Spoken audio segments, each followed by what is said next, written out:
I have to say, God has truly been with you every step of the way. And I can feel His presence all around you. And I don't really say a lot because, well, I'm telling you what I can feel. And I'm so honoured to have you on my show today. Thank you. And I don't mean to make you cry. I get emotional. I didn't give you that warning. So I'm just letting you know. I'm just an emotional person, so don't get scared when I cry. You are an amazing woman. Thank you. An amazing child of God, to know that you are now making a difference with your foundation, because you've taken your pain and has turned it into something for God. Yes. And what I've noticed that most of the time when a woman or a young girl has gone through something, they find comfort in the Father. Yes. Don't ask me why. Yeah.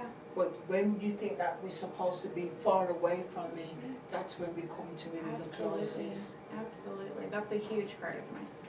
You know what I'm saying? Because that's a huge part of mine. That's why I do what I do Yes. here, because I know I could not get up without Him. Yes. And I couldn't run Purple Light Touch without Him. He's always going to be my forefront. I call him my husband. Yes. That's how we gel together. Yes, But let's get back to you. So what are some of the misconceptions of things about exploitation that people often think about? You know? Sure. You know, and I feel like this kind of is an ever-changing thing. So I'll kind of touch on what's relevant today. You know, back then it was different. Now, a lot of people have this misconception of our children are being abducted off of the streets. You know, you have to watch your back at the Target parking lot. They have this kind of misconception that people are putting marks on your car because they saw you with a kid or something like that. And that's just not what we're seeing. Perhaps that is something, and it's a crime maybe for theft, perhaps, but not human trafficking. The way we're seeing it today the most is online.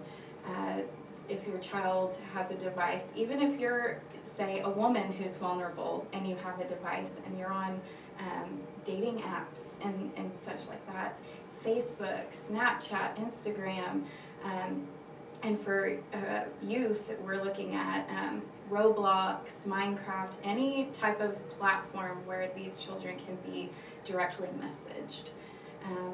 This is just where we're seeing children getting groomed into the life, and that's just statistically proven. And so there's something that I saw when I was writing a research paper a couple years ago when I was in college, and it was just so alarming. At any given time, there's about 500,000 predators online, and that's just disturbing. It is. And the way I like to put it is, and this really connects with parents and audience members when I'm speaking, is would you drive to the mall knowing there's 500,000 predators walking around and drop your kid off and say, all right, bye, see you later, love you, and leave? Probably not. Probably not. We would say absolutely not. That's right. But yet we hand them a device that's unmonitored, that has no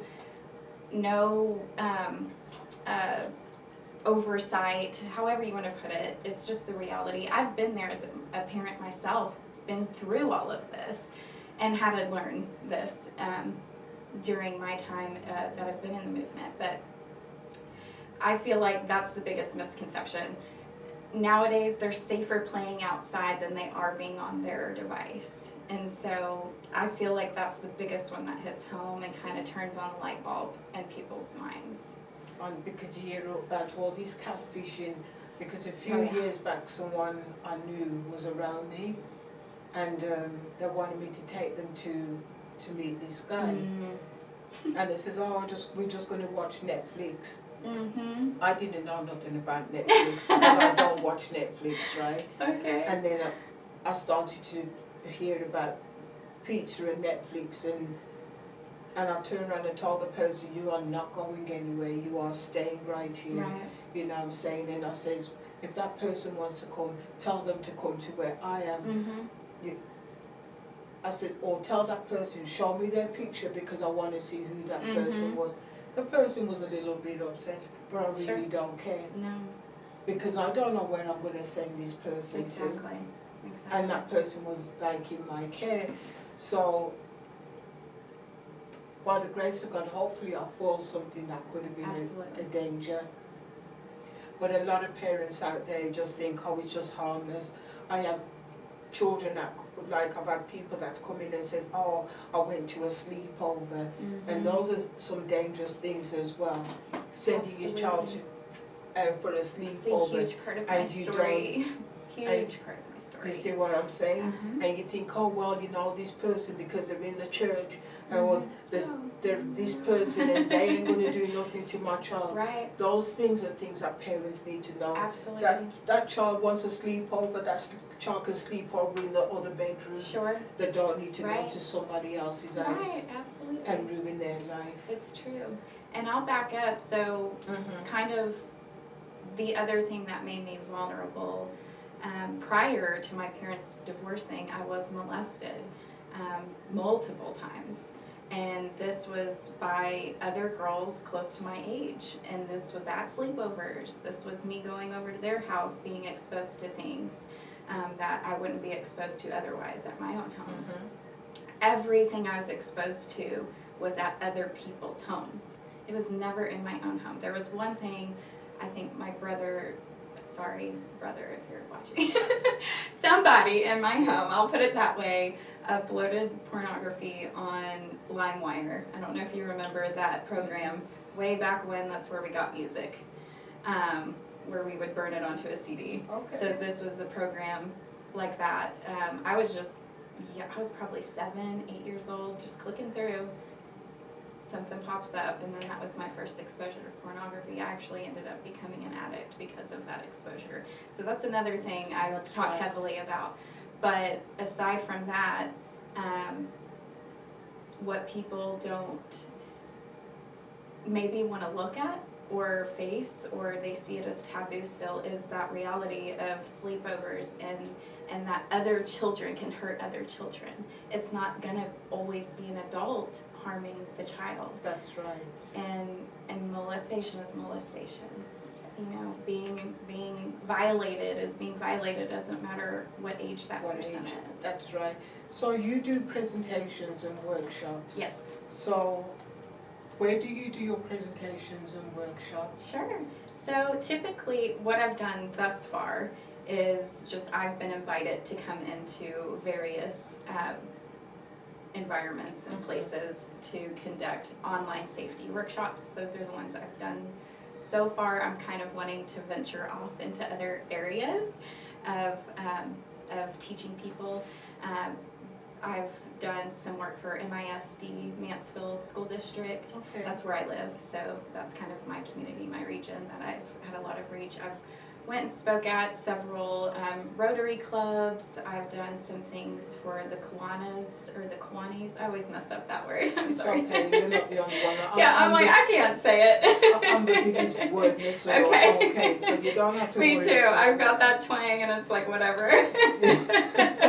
I'm just gonna say it how I say it. So, just really small workshops, small groups. I've not done big platforms or anything like that in churches. So I've just come in and shared my story, and then kind of go through human trafficking one-on-one, teaching people what it actually is here in the United States of America, and then warning signs, and then just equipping them with tools that they can use if they suspect it, if they see it in their schools, or if they see it in their community or church, you know. So that's what I've done thus far. I'm hoping to move into a realm of walking people through healing, and especially from trauma. So that's really what I'm focusing on in my book, and I'm hoping that my book turns into a guidebook and somewhat of a curriculum that I can use to, and I'm focusing mainly on faith-based organizations. In my own experience, I feel like that's where the biggest gap is for survivors of trauma. That's right. Which is sad. It but is, it's because true. you would think that the church would be willing to be, you know what I'm saying? But I find that they are not. Mm-mm. They don't want to acknowledge that something is they like to sweep Right. people's dirty linen. Mhm. No offense, Right. but I just feel like Absolutely. it's all about bringing the money. We gotta start but talking about it, or else it's never gonna That's right. change. give us your money, but anything Yes. else we don't really want to know Right. about, you know, and that's why even for myself, even trying to reach a church and the Mhm. community to let them know what we do here at the Mhm. foundation, Sure. because the Bible tells us always about touch, Mhm. but yet that's the biggest gap in the churches, Yeah. is that touch element. Yeah. They don't want to, you've got to touch someone who's gone through trauma. Yeah. Because that's how they start healing. If you don't touch someone, have you ever had a newborn baby and that baby's Yeah. crying and you don't touch that baby? Mhm. That There baby's we going to go. keep on crying. Absolutely. And studies have been done that Mhm. touch is important. Absolutely. Even last year, the amount of people that, elderly people that died because their loved ones weren't Mhm. able to come and touch them. Mhm. A lot of people died of, not because of sickness, it was Right. more, that person don't love me. You've been touching me all these years, and now all of a sudden you can't come beside me. Right. Wow. Yeah. So touch is very, very important to God. That's Absolutely. why when the woman with the issue of blood Yes. touched him, he Yes. says, "Who touched me?" Yes. I love that. You see what You're it preaching. is. Yes. Even Yes. David says, "The Lord is my shepherd; I shall not want. He maketh me to lay down in green pastures." Right, because at the end of the day, God had to touch him Mhm. to lay him down in green Wow. pastures. That's why he anointed him with oils. Yeah. Wow. And that's why touching is very, very important. Yes. And even though people are being sex trafficked, Yes. it's all about touch. Drugs is only short-lived.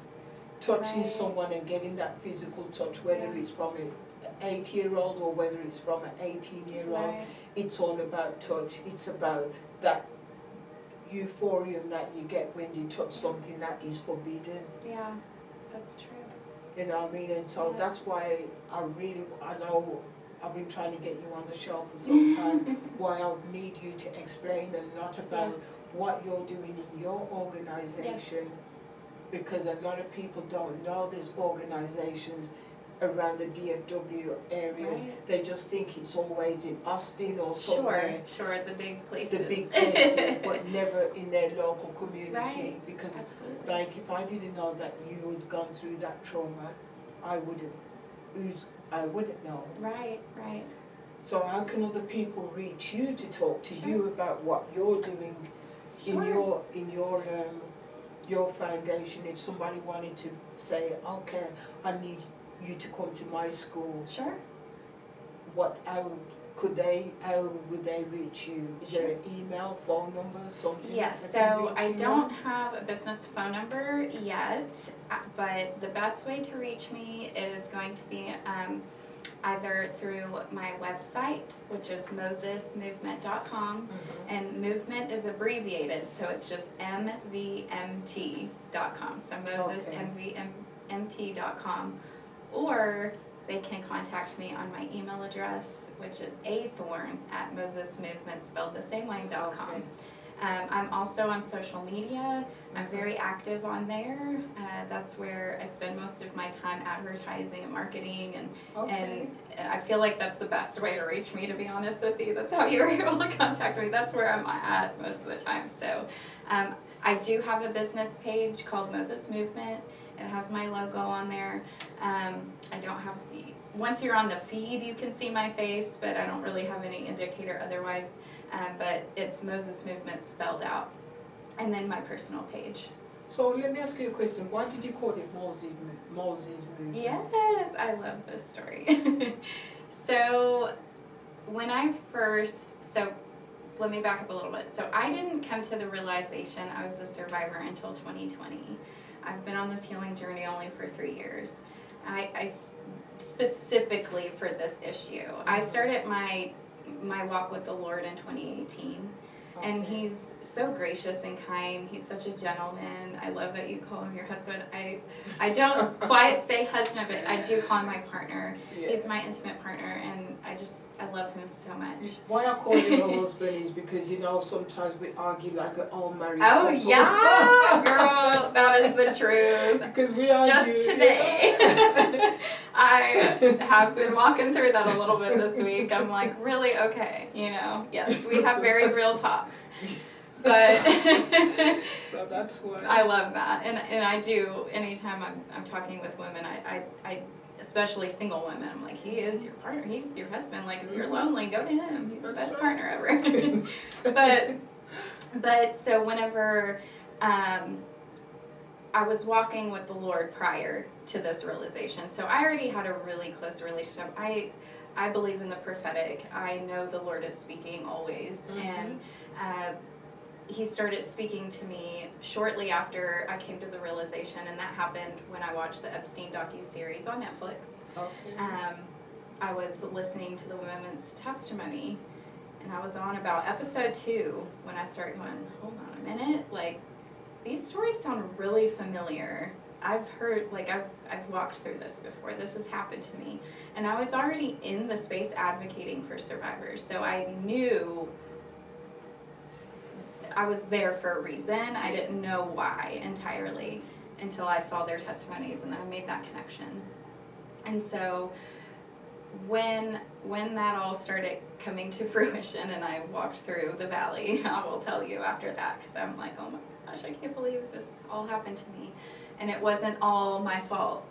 That was kind of the first thing. Like, all those years, almost 20 years of thinking I chose that life, and it was all because of me, to learn that it wasn't. I was actually coerced into that, and I was manipulated into the things that I did. So anyways, I'm long-winded sometimes, but it's okay. The Lord started speaking to me during that time, and I'm like, I know I have to do more, God. Like, I know this wasn't all for nothing, and you want to use this for something good. And I just knew that deep in my spirit.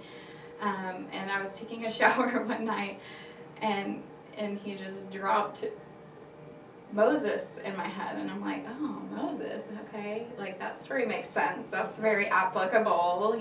He delivered a ton of people out of slavery, and God performed miracles to allow them to, long time later, 40 years later, into their promised land. And he started having me really dig into Exodus, and I started studying Exodus, and Exodus movement or something was already taken, like the name. Okay. And so I was like, okay, I don't know what I'm supposed to call this. And then I'm talking with my husband and my spiritual mother, and I'm like, I don't know what I'm going to call this thing, but I got to come up with a name. And then he was like, Moses Movement. I was like, oh, okay. And I sat on it because I was like, I'm not sure if I like this yet. And then I went to a prophetic night somewhere, like a worship night, and they prophesied over me, and they started prophesying over the scripture that I had memorized for whatever my organization was going to be. And that just like solidified. I knew, okay, this is it. So that's kind of how it came to fruition. It's just, it's symbolism of setting the captives free.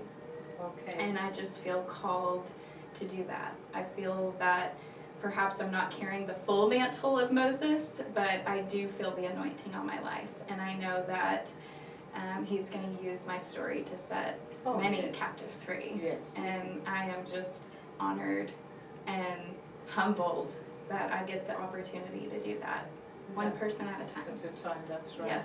So do you see a lot of diverse clientele, or is it just one? So how do you deal with the diversity in what you're doing? Well, I mean, so far there's been tons of diversity. I think it depends what realm we're talking about. I mean, this movement has taken me all over the place. If you're looking in the anti-trafficking movement, if you're like going to conferences and things like that, they're doing really well at representation, and I think that's so important. I know I'm not going to be able to reach a certain demographic. Like, it's just the reality, especially if they're trapped in the life still. They're not going to want to listen to me. And so I'm going to be wise enough to know that. And if I know a certain demographic is going to be there, then I need to bring somebody else in with me. Okay. Especially younger demographics, like under 18. representation is key. It's just key because they want to know somebody that looks like them has been through it and has come out on the other side, and it gives them hope. That's right. When they look at somebody like me, they're like, whatever, white girl.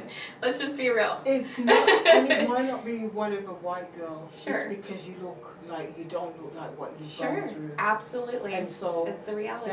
they're going to look at you and think, no way she's on Right. drugs. No way this Right. has happened to her. Her Right. teeth are too perfect. Her skin is good. She's got Thank no you. marks on her. You understand what I'm I saying? do, absolutely. Because you Sometimes the tattoos, I have a lot of tattoos, Well, so maybe that'll... Well, not even the tattoos, because you've got people, Right. police officers That's true. who've got tattoos, Right. so no one's not going to look at you and Right. think you've gone through something. They're going to think, oh, she's a middle class Yeah, white girl, Yeah. got 2.3 children, yep. got a beautiful job, and everything's going well for Right. you. You got a husband that's going to give you the Botox, and you see Yeah, what I'm saying? Because absolutely. that's how you would come across. Yeah, You would never look at you and say you went through what you went through. Right. And so what people look at, what people see is a perception of people that don't look at behind that person. right, That, you know what, I once was where you was. right. Because Right. even when I work on my clients and I tell them, look, you want me to tell you my story? They surprise you. I said, yes. I'm not even supposed to touch you because I nearly lost my hand to domestic violence. And that's when they look at me and they see me different now. Yeah. Because why am I doing what am I doing? Because I know where I've been, what I've gone through. Yeah. And so I see a lot of broken people on my Yes. table, whether it's a man, whether it's a woman, whether Sure. it's a child, whether I go out to the grocery store, it doesn't matter. There's so many broken people in this world right now, Right.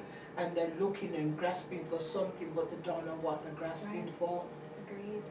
So, you know, if I was in your position and I had to go somewhere, I've got to come down a notch, because Michael's always telling me, you're always too dressed up, you're always too well put together, you know what I'm saying? Sure, Because that's absolutely. who we are. Right, right. And Right? it is part of, you know, I still struggle with that. I'm gonna be quite honest. I'll be transparent there that for so long I lived what I call, this is how I identify with it, a double life.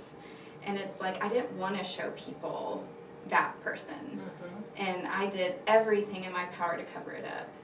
And that looked like makeup, that looked like making sure I looked put together, even though I was a hot mess on the inside, and I knew that. I knew this secret life that I was living, especially in my adult life. I lived a true double life, what you would see in Hollywood movies. It's just, it's crazy. I don't know how I pulled it off.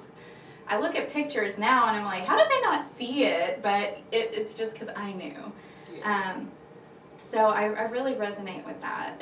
That's a difficult thing for me, to be honest. Like I'm getting better at that. That's something I've actually worked through the last year, is being comfortable, just kind of no makeup, hair pulled up, kind of dressed normal. Like I look every day, honestly. I look like that all the time. It's like I either look like I just rolled out of bed or I look like this. There's like no in between. So I get it. Yes. You know what I'm saying? So what challenges have you had to encounter in doing the Moses movement? Sure.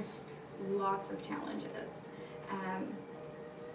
I would say the biggest one was coming into it. I launched last January, and I would say I came into it with pride, thinking that I had it all figured out, I knew what I was doing, I didn't need help, and that is the worst thing anybody could do in any industry. And I had reality hit me in the face really hard. And it was primarily because I just hadn't gotten to the depths of healing that I needed. And I wasn't able to lead well because of that. And so I had a robust board of 7 people that were just ready to go, and I just wasn't. And so I started hearing from the Lord around So we launched in January. I would say around April, he was like, you need to shelve this thing. You're not ready. And that was the hardest thing to hear. And I almost ignored him and kept pressing on and just keep going because there was a lot of momentum at that time. And I was like 2 to 3 speaking engagements a week. We were bringing in thousands of dollars, and it was just like, okay, this is going good. This is a good thing. How are you telling me to stop this right now when there's this much momentum? Somebody gave me an analogy that a squash plant grows very quick and gives you really good fruit, but it cannot stand the test of time. But an oak tree takes a long time to come to full bloom, to reach the heights that it's meant to be, but it withstands the test of time, and it will continue to stand for generations after generations after generations.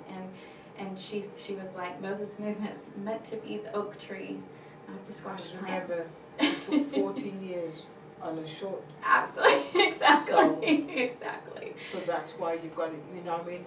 I've been doing Purple Light Touch now for 8 years, and even Congrats. for myself, it's like, at first I thought, yeah, everybody's going to be on board, and I started off with 8 board, and then I ended up with just like 2 people. Yes. And it's taken me 8 years to get to where our Purple Light Touch Foundation is today. I still struggle. Yes. I don't see the big amount of money coming in. But you know what? God has got us in the palm of His hand. We went through COVID and I'm still here. Right. Amen. And I've been through so many divorce, homelessness, everything, the lot, and I'm still standing right here. Amen. So I already know that God has got a bigger picture for His place, because this don't belong to me. This is His place. Yes. I'm just His employee. Absolutely. So when I'm here, I'm always going to be on attention. Yes. You know what I'm saying? And Yes. because He's paying the bills, I'm Yes. not paying it. Amen. And I thank Him for everything that He's done. So yes, you've only been, Moses has been, what, 2 years now? Going on Just 2 about. years. It'll be 2 years this month that I actually formed. So I formed 2021 of September. And mine was September 2015. Wow, how Yeah. cool. So the 15th is when I think I mine was the started 12th, I want to something say. around then. It was about then when I went to a conference, and I saw God gave me the vision. I had everybody giving me all these names, what to call this foundation, just like yourself. And He turned around and said, no, this is what you're going to call it. And so that's why it's called Purple Light Touch Foundation. Purple because its royalty belongs to God. And it's also the colour of domestic violence. Light because Jesus is our one true light source. We want to give a woman or a young girl a light at the end of her tunnel. And touch because Jesus' ministry was always about touch. The ministry of the world is go out and reach someone, touch someone. And that's exactly what you're doing. And trust me, you're going to go far with your ministry. Thank you. You haven't even seen anything No. yet. No, you haven't. And so God had to prepare you Yes. for what is going to come. Yes. Because you would have burnt yourself out. Yes. Because I know there's going to be somebody watching this and they're going to get in contact with you. There's a young girl right now who's struggling, and she's going to either reach out to you on Facebook or she's going to reach out to you on Instagram. One of your platforms, she's going to reach out to you, and she's not going to be the only one. I don't ever prophesy over her. I'm receiving it. You understand what I'm saying? Because Yes. you don't realize how many people out there are broken and are in need, and that's why God had to sit you down. Because I couldn't get to where I was while I was still broken. And He had to fix me to be able to fix somebody else. And you were still a baby, and you were still under the bottle. Now He's getting ready to give you meat. Yes, amen. And you're going to find somebody that's going to believe in you, and they're going to say, I want you, Angela. I don't know when it's going to happen, but that's what's going to happen. I don't know if it's going to come from this, but somebody out there is going to take everything that you've got and they're going to run with it, and you're going to run with them. Yes. Because right now, sex trafficking, I tell people, we're never ever going to be able to combat sex trafficking because it's a multi-million-dollar business. Yeah. But if it means helping one person, Right. one person is better than helping no person. That's Right. why I did these t-shirts. Yes. I'm not for sale. But I didn't want to just put I'm not for sale. Sure. So on the back of the t-shirts, it's got nobody's child deserves to be sex trafficked. Because I believe that not everybody believes in God. Right. And if I don't believe in God, does that mean that I have to be sex trafficked? You see what I'm saying? So I'm out there trying to reach not those who just believe in Right. God. Absolutely. Because in the world we're living in right now, God is being pushed in the background. Right. Absolutely. And spiritualism and everything else, New Age movement is coming in. Yes. And so that's why I fell prey to that too. You see what I'm saying? Yes, absolutely. That's why my t-shirt says, nobody's child Yes. deserves to be sex trafficked. Amen. I love it.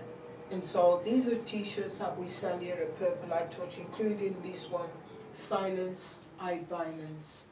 I love that. Because many times we're taught not It's to true. say anything. Right. And when we're being taught as a child, don't say nothing. Right. That man who's coming in giving you that money Right. to help mommy pay the bills, Right. he then now feels he's got the right to do whatever he wants to Right. you. And because your parents have told you, don't say anything, Right. now that child is already walking in a lifestyle that that child had no business walking in. Right. Or because of money, because a mother needed money, now that child now thinks that that's acceptable for Sure. me because my mommy said she needed the money, I need money to get things, I need money to get clothes, I need money. And that's why a lot of children are, some of them are going into sex trafficking, Right. not knowing the full implications of Right. what they're doing. Right. They just think, oh, it's just a new Normal. boyfriend, it's just, Right. oh, it's just my boyfriend, Right. I'm young. That's exactly And it. most of the time, just like yourself, they Yeah. want that love. Yeah. They're looking for that attention, Absolutely. they're looking for someone to validate them. Mhm. When you as a parent are supposed to validate your child, you're supposed to let your child know how worthy that child is. Absolutely. Yes. You shouldn't make your boss tell you that you've got to come into work when you know you've got a child who needs you at home. Yeah, the money is, you need the money, but at the same time your child needs you. And divorce is causing a lot of children to go into sex trafficking, going into Absolutely. things that they've got no business, because Yes. now there's no parent at home controlling that child. Right. Right. It's true. And that's why it's going to become big, and a lot of parents Yes. don't even miss the children. I mean, I was in Colorado a few weeks back, and I was surprised to see how many young people were out in Colorado, and I'm thinking, your parents are probably missing you, and they don't even know you're out here because it's a drug-free state. Mm-hmm. And what are you doing to get that money to get the drugs? And I was, Right. it was devastating for me Mhm. to see Yeah. what's really going on in the world, and we talk about it, but what are Right. we actually doing? Right. And I'm so Right. happy that you're doing something and you're making a difference. You know what I mean, with your beautiful self, right? They're so beautiful too. But that's how what the world we're in right now. It's true, yes. And that's why, I was pretty strategic with the way I set up my platform to not be biblically forward in your Mhm. face, and I'm very careful of the language that I use. Give and take the platform. I mean, Yes. I take that into consideration. But if I know it's going to be a diverse crowd with unbelievers or unchurched people even, I think it's so important. I have a very evangelistic side to me, and I know, just like you with touch, I know love is key. And if we just love people the way Christ loved his people, then we wouldn't have this issue, period. This is a relational problem. No Mhm. matter where you look at it, on the triangle, you have the trafficker, you have the buyer, and then you have the victim. every single one of them are in that position because of relational brokenness. And we just have to be able to meet them where they're at. That's right. And we can't do that if we're slapping them in the head with the Bible, saying this is the only way. That's right. It's not gonna work. And just knowing that somewhere along the line something happened to get them to where they are. And I think that's something unique that the Lord put in me, because I even have a heart for the traffickers. I know they were not created to be what they are. God did not create them in their mother's womb to traffic human beings. Like that's not their purpose. That's not their destiny. They just have to discover what it is. You're talking about that, the Proverbs 31 story. The beginning of the Proverbs 31. Well, every woman always says, I'm a Proverbs 31 Oh, yes, woman. yes. But at the very beginning of that chapter, it talks about the mother who's got a baby in her womb. Mm-hmm. And she says to Lemuel, please don't put your hands on women like the kings that have gone before you. Mm. Do not take strong drinks like the kings that have gone before you. And even the mother knew that she was carrying a boy, and she didn't have an ultrasound, but she knew, and she was telling this baby while it was in her womb, do not do bad things to women, you know what I'm saying? And then it goes into the Proverbs 31. A lot of women don't know this. That's how the Proverbs 31 woman starts, with the baby in the mother's womb. Absolutely. Telling him not to do these things to women. You know what I'm saying? So what are your goals going into your future with the Moses movements? I have a few. The main goal that I have right now is to finish my book. I know there's something powerful about that, and there's been enough warfare around it to confirm what difference it's going to make. So my hope is to have that published by May. It's kind of far out, but I'm giving myself realistic goals here, since I am home educating 2 kids. That's fine. And within that time, I would love to start getting my message out again on platforms, whether that looks like me just speaking at events or a conference, or workshops, kind of both. I love doing interactive workshops. I actually prefer those over just speaking engagements, because I'm a people person. I like interacting, and I think people absorb more information when they're actually hands-on learning. So I prefer those. The next kind of in line from my book is to start creating the main vision that the Lord gave me for Moses Movement, which is a play called The Safe Project. And it stands for Survivors Against Violence and Exploitation Project. And this is going to be a play that's similar to Shattered Dreams, if you're familiar with that. But it's a program that was brought into high schools, and they involved the whole community to reenact a drunk driving scene. And it just hit home. They bring in the students from the school to kind of be bloody and act like they're dead from the drunk driving accident. That was the first vision that the Lord gave me, and he was like, but you're going to do something like this with trafficking. Okay. And so I have no idea what it's going to look like yet. I have the vision, and I'm just kind of calling people to action. If you have a creative niche, whether it's playwriting, directing, acting, sound engineering, you name it, if it's theater related, contact me, reach out to me, get in contact. Those are the people I'm looking for right now to start working. I only have experience with acting. That was my passion all throughout grade school and even college. I had a full ride scholarship for musical theater that I did not take because of my drug addiction, but it's still a passion of mine, and I know it's not a dead dream, and the Lord is going to bring it back, and for something more than I can even imagine. So how long have you been clean? Fully clean since 2018. Thank you. That's beautiful. Yes. From the drugs and the drink, or just? Yeah, well, I still like socially drink, but I haven't had a drinking problem since probably my teen years. That wasn't my drug of choice, I guess you could say. I didn't even prefer it. So alcohol is still something just socially I partake in occasionally, if I feel the need to. Okay. But no, drug free. I've relapsed maybe twice in that time with marijuana. That was my drug of choice, and it is a very addictive drug. I don't care what anybody says. I'm against that. It is, but I've never had, right. That's never been. Right. Yeah. So that's another one of those things that I like to preach on because there's so much misconception around that, especially with Colorado. I mean, what you're talking about. So yeah, I would say, is that 7 years, 5 years, 6 years? I don't know. I quit counting. I was telling someone today that I've never done drugs and I've never drank.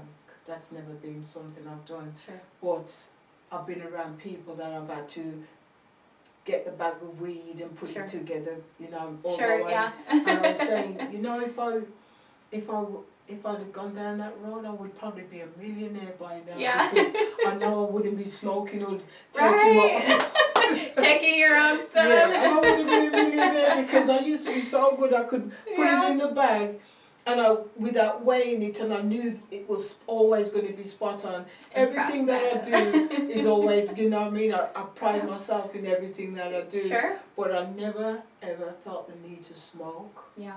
Or do any form of drugs, anything, unless it was pharmaceutical. Sure. No, that was not my thing. I always believe I should always have a sound mind. Yeah.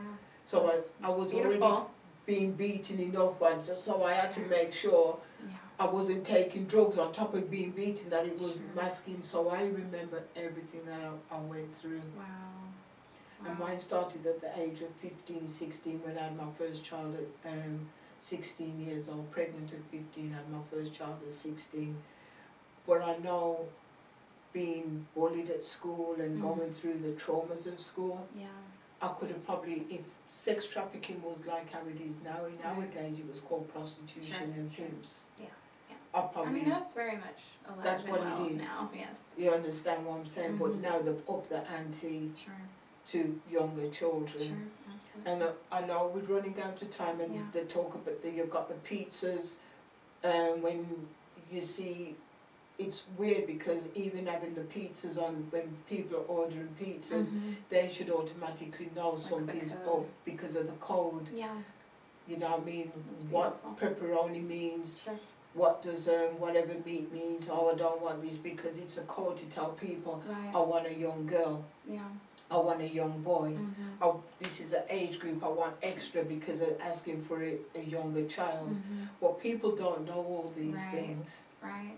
It's not just, they're just like you're saying, they're going to grab a child. The world of pedophiles is very alive and well and thriving. And when I do my presentations on that, it really shakes people's worlds, because it's just one of those things that they don't want to see almost, because it's easier to just pretend like it doesn't exist. But it's so earth-shattering. It's disturbing, and it's hard. Right. And it's not just women. No. It's a lot of boys are now being taken. You know what I'm saying? Absolutely. So I know several young guys who were molested and now they are gay. Sure. But to me, they weren't gay. That's where we're seeing it the most for males in particular. They weren't gay because they want to be gay. It was because they were turned out into that society. And so you know what I mean, I feel it for the guys who are going through something, because now women are no longer getting a man because they don't feel that they want to be a man. Right. They want to be something else, and sometimes it's not their fault. Right. And on top of it, I have to throw this out there, the resources for men is so slim. That's something that they're trying to shift in the movement right now. When you go to conferences, you'll hear this talked about a lot, is the need for resources for boys and men coming out of that lifestyle. Because most safe homes, we don't even have enough for women. Don't take boys, don't take males, no matter their identity. And so that's a huge issue too. That's a whole, and I do feel called to that too. I have a son, and my heart aches. See, I run here, and if I have to take in a guy, I'm going to do it. Right. I see young guys who have been on drugs. I see young guys who are struggling. Right. and I give them just as much love, Yes. because I feel like they are forgotten, like what you're saying. Yes. And that's why the PLT side, I will take men in here, because at the end of the day, I hear so many stories coming from men. Absolutely. Who Me too. It's heartbreaking. People don't know the full extent of what I have to do in this Right. place. Yeah. It's not just about me giving someone a massage. Right. It's about loving upon people, holding them, and just making sure that they're okay. Yeah. Wow. And so it's a big task that I do here at Purple Light. You know, I mean, many times I go home and I just want to sit down. I don't want to see no Facebook. I don't want to see nothing, because I've got to get my mind back, because I don't know who's going to walk through my door the next day. Yeah. It's a huge task. It is. Yeah, and I feel that, because typically at the end of a speaking engagement or something, anytime I'm flooded with story after story after story, and you have a responsibility of carrying that.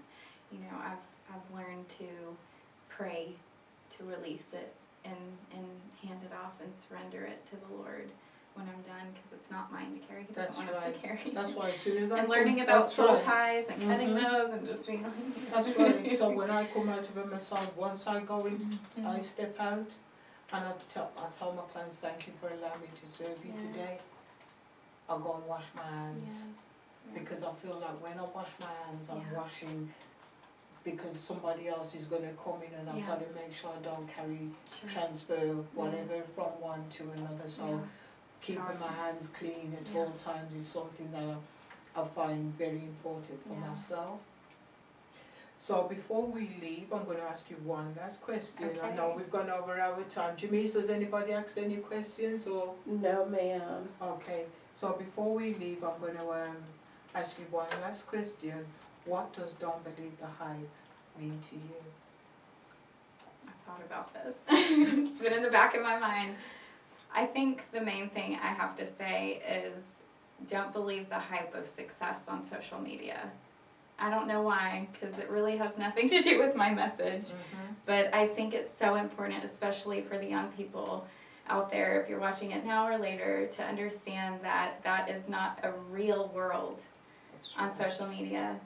Whatever is being depicted on there, whether it be pictures or videos or whatever it may be, the perfect life does not exist. And every human being goes through hard things every single day. Everybody walking this planet at this point is a survivor of trauma, and everybody carries it differently. So I just encourage you to not believe the hype on social media, and know that you are beloved, you are worthy, and you are meant for a great destiny just like the next person. That's right. I'm glad you said that, because have you seen those new things that they can filter on your face? Oh, absolutely. All the things. And it's all just the makeup, and I see some, I'm not being honourable, excuse me, I see some really ugly people, and then when they put that makeup on, it's like, whoa! Right? What happened? And I have to watch it about 3-4 times, because even I have to get it into my head. Yeah, it's not real. This person look like this with that makeup on. Yeah. Oh, even that, yes. I watch a lot of makeup artists. It's incredible. And I'm thinking, yes. they show you like, and then they do right, this, and I've seen that. I'm thinking, whoa. So it's not real. It's not real, and it's just, and you have to just, the young ones. That's where my heart is. It's just the statistics out there just tear me up, especially the young girls, just thinking that's real and like trying to achieve that, or just having this poor self-image, or that's right. Thinking that they're not good enough because they don't look like all the influencers out there. So that's all baloney. You understand what I'm saying? It is. So Miss Angela, I would like to tell you thank you for coming on to our show tonight. It's been an amazing show. This is the first time we've ever gone over this long outright. I'm sorry. No, never apologize. Okay. Because when God is in something, yes. He's going to stop it when He's ready to stop it. You understand what I'm saying? Yes. And somebody needed to hear what you had to say today. This show wasn't about you and me. Right. This show is about that person who's out there that don't even know that they can get out of sex trafficking. Yes. Yeah. Because they feel they've gone so far down, Yeah. they cannot reach the other side. Yes. Anybody out there that's going through sex trafficking, you can reach out to Miss Angela. Can you give them your Yes. phone number again? I know Jamice has probably got it Sure. up on the I screen. did not give my Well, phone you number not your out. phone number or your email that Yes. they can reach you, wherever they can reach you? Yeah, so you can find me on Facebook. That's going to be the quickest way. I have a messenger on there. My name on there is Angela Harris-Thorne, Thorne. You can find me there on Facebook or on Instagram. It's the @ Angela Thorne _heels. That's going to be the quickest way to contact me. Otherwise, you can do it by email, athorne, again, THORNE, @Moses Movement, and that's MVMT.com. There you go. And if anybody wants to reach out to Purple Light Touch for any reason, you can call us on 817-350-0444. If you're going through something, you just need someone to talk to, we are happy to be here to help you to get to the next level of your life, because both of us have been through trauma, and yes, we don't look like what we've gone through, but we know what it feels like, and we don't want to know that you're out there alone and by yourself, Yes. when there's people that are willing to help you get back onto your road of recovery. Yes. So thank you all for tuning in to the Don't Believe the Hype show, and I will see you back in 2 weeks, God willing. And you all have a wonderful and blessed week, and take care. Bye. Thank you. Don't believe the hype. Don't believe the hype show. Every Thursday, fortnightly. For news, views, reviews, and more. Join host Barry Kelso and guests from 6:30 p.m. Thursdays, fortnightly. Don't believe the hype show.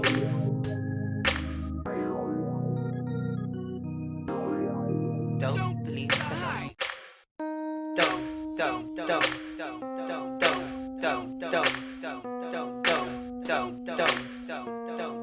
Don't believe the hype. Don't believe the hype show. Every Thursday, fortnightly. For news, views, reviews, and more. Join host Barry Kelso and guests from 6:30 p.m.